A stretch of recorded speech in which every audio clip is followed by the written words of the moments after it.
Hi, I'm Dr. Rajani. Thanks for joining me today. Would you like your Botox treatments to last longer? I'll tell you about a Botox hack today that's going to allow you to get more longevity from your treatments.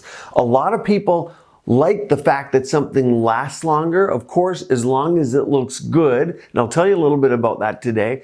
If it doesn't look good, you want it gone real quick. But there are ways to get it lasting longer. And for many people, that saves them time, effort, and money, because going and taking time to go to an appointment, especially these days, can cost hundreds and thousands of dollars in the form of time. So what do we do and how does it work? If you like these videos, click like, subscribe, and of course, share these with your friends. Help us grow on the channel. Now, the way to allow things to last longer, of course, Botox and those type of products stop muscle movement.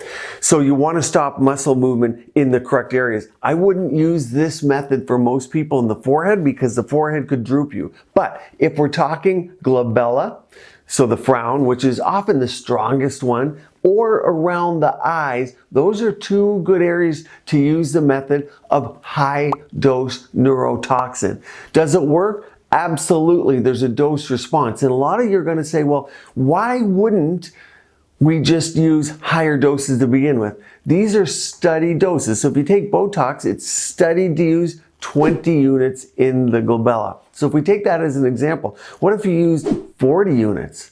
Yes, it would last longer. There's a caveat. Someone needs to know how to do it.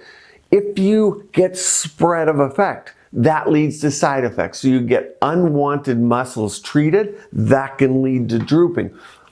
The spread of effect comes from a few things. One is going to be the volume injected. So if you use too much volume, it spreads. If you inject too fast of a cadence, it's going to spread, as you can imagine. That's just physics.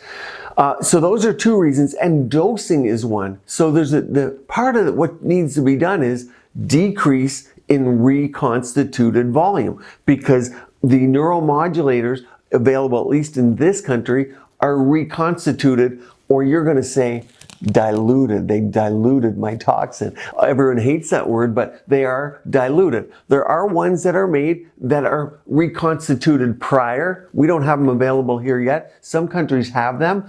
I don't like them because I'm always using different concentrations for what I want to do. Now, this hack you would not use in the lower face. The masseter you could, but anywhere close to a muscle of facial expression is going to be bad, because you don't want to be talking funny, looking funny, articulating funny for a period of 6 months plus. Those are small muscles, small doses. The best places are going to be the frown, around the eyes. There are ways to make them last longer. There are products coming to market that are going to have a 6-month duration.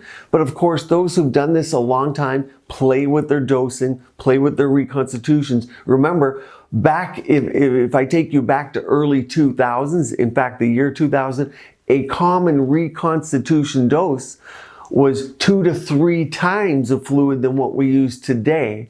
So we really need to concentrate that and use high dosing.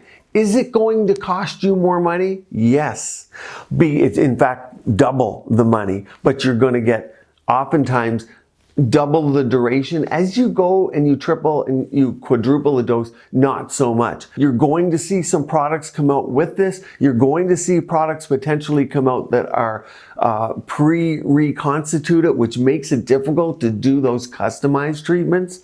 I put a complete playlist up here on neurotoxins and Botox like videos. You can even watch them being injected. Stay tuned here. Keep your skin and body beautiful, healthy, and vibrant.